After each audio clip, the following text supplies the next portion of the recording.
তবে হাদি ভাইয়ের হত্যার বিচার এখন পর্যন্ত আমরা পাইনি। যেখানে হাদি হত্যার বিচারটা সব থেকে আগে করা উচিত ছিল, সেটা আমরা এখন পর্যন্ত পাইনি। তো এখানে বাংলাদেশের বুকে দাঁড়িয়ে, বাংলাদেশের মতো একটা জায়গায় দাঁড়িয়ে বিচার পাওয়াটা আসলে আমি জানি না কতদূর, যেহেতু এখন আমাদের নতুন সরকার বাস্তবায়ন হয়েছে।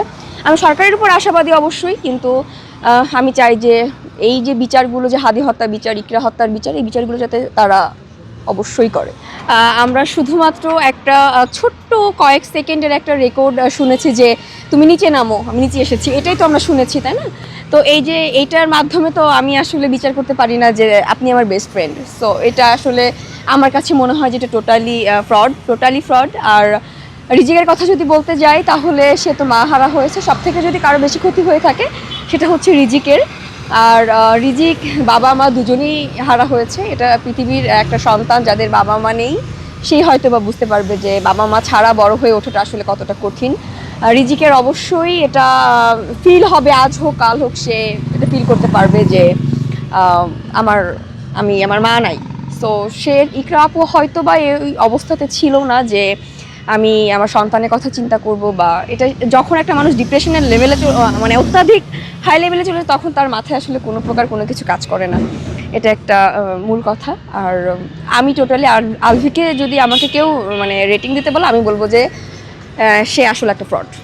না আপু, আলভি তো সব ধরনের প্রমাণ দিয়ে দিয়েছে। সে যে ধরনের প্রমাণগুলো দিয়েছে, আমি যদি লয়ের ভাষায় বলতে যাই, একটাও যৌক্তিক না, একটাও যুক্তিগত না। তাহলে স্ক্রিনশটগুলো কি সব মিথ্যা? স্ক্রিনশটগুলো তারিখ আপনি দেখেছেন? আপনি বলতে পারবেন যে এটা কবেকার স্ক্রিনশট? আমি আপনার আইডিয়া, আপনি মারা যাওয়ার পরে আপনার ফোন আমার কাছে আছে, আমি আপনার পাসওয়ার্ড নিয়ে আমি চ্যাট করে আমি এটা স্ক্রিনশট হিসেবে দিলাম। দ্যাটস মিন এটা না যে এটা আমি আপনার সাথে চ্যাট করেছি।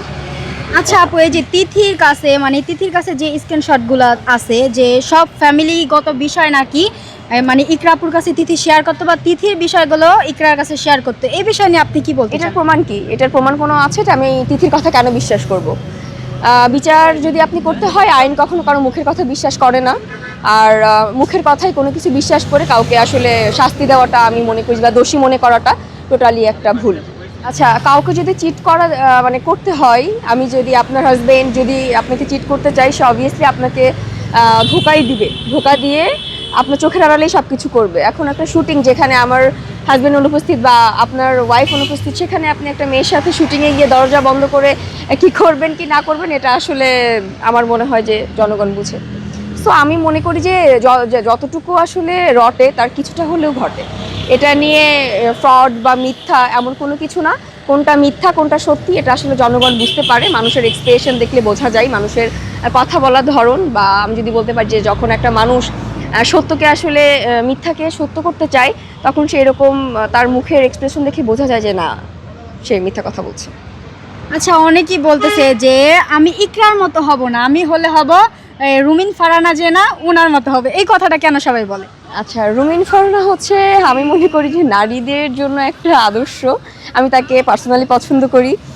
সে একটা কথা বলেছে যে মেয়েদের আসলে সৃষ্টিকর্তা আর হচ্ছে শিক্ষা ছাড়া কিছু নেই। এটা আসলেই আমি মনে করি যে আমি এই কথার পক্ষে 100% সহমত। কারণ একটা মেয়ের জন্য এটা সত্যি কথা যে একটা মেয়ের আসলে সমাজ বলেন, হাজব্যান্ড বলেন, শ্বশুরবাড়ি বলেন, নিজের কোনো বাড়ি আসলে হয় না। নিজের একটা শিক্ষা থাকলে, একটা আইডেন্টিটি থাকলে, ওটাই তার পরিচয় হয়ে ওঠে। সো একটা মেয়ের পরিচয় তৈরি করাটা সবথেকে সবার আগে দরকার, সেটা হচ্ছে একটা পরিচয়। যে পরিচয়ের উপরে যাতে আমার আশেপাশে কেউ না থাকলে, যাতে আমাকে কেউ বলতে যেতে, আঙুল তুলে যাতে কথা বলতে না পারে যে তুমি তো মেয়ে। এই যে একটা ব্লেম, আমি সব থেকে বেশি ঘৃণা করি যে তুমি মেয়ে, তুমি মানাই নাও, তোমাকে এটা মানতে হবে। এটা আমি সব থেকে বেশি ঘৃণা করি। আমি মেয়ে হয়েছি তার মানে এটা না যে আমাকে সব কিছু থেকে বঞ্চিত করতে হবে। মেয়েরা এখন অনেক কিছু করে। আমি আজকে যেহেতু মানে কি বলবো, ওমেন্স ডে, তো সেই ক্ষেত্রে আমি এমন একটা দেশ অবশ্যই দেখতে চাবো যেখানে আসলে নারীরা মানে আমাদের খবরের কাগজ খুললেই আমরা দেখি যে অমুক জায়গায় ধর্ষণ হয়েছে, এত বছর তরুণী, এত বছরের বাচ্চা, এটা সেটা। আমি আসলে এরকম দেশ দেখতে চাই না। আমি আসলে এরকম দেশ দেখতে চাই যেখানে আসলে আমি খবরের কাতা খুললেই দেখতে পারবো যে নারীরা আসলে ছেলেদের সাথে কাঁধে কাঁধ মিলিয়ে কাজ করছে, নারীরা আজকে এভারেস্ট বিজয় করছে। আমি এই টাইপের নিউজ দেখতে আসলে বেশি স্বাচ্ছন্দ্য বোধ করবো। এটাই, আর কোনো কথা নেই যেহেতু। আচ্ছা আপু, আপনার কি মনে হয় যে ইকরা হত্যার বিচার হবে? বাংলাদেশে এখন পর্যন্ত অনেক বড় বড় হত্যার মামলা হয়েছে, কিন্তু সেটা আসলে শাস্তি পর্যন্ত গড়ায়নি। আমি দেখেছি যে অনেক বড় বড় যারা অপরাধ করেছে তারা আসলে নির্দ্বিধায় ঘুরে বেড়াচ্ছে, সমাজের মাঝে বুক ফুলাই ঘুরে বেড়াচ্ছে। তো হয়তো বা এখন মানে আমাদের ব্যাপারটা হয়ে গেছে কি, আমরা ফেসবুকে যুদ্ধ করি বেশি, যে একটা টপিক হয়েছে আমি এখন ইকরাকে নিয়ে পোস্ট করেই যাচ্ছি, বিচার চাচ্ছি, এই 2 দিন শাহবাগে গিয়ে আন্দোলন করে যাচ্ছি। বাট যখন একটা নতুন একটা টপিক চলে আসবে তখন মানুষ এই জিনিসটা আসলে ভুলে যায়, তখন মানুষের মাথায় আসলে জিনিসটা থাকে না যে আমাকে এই টপিকটা নিয়ে কথা বলতে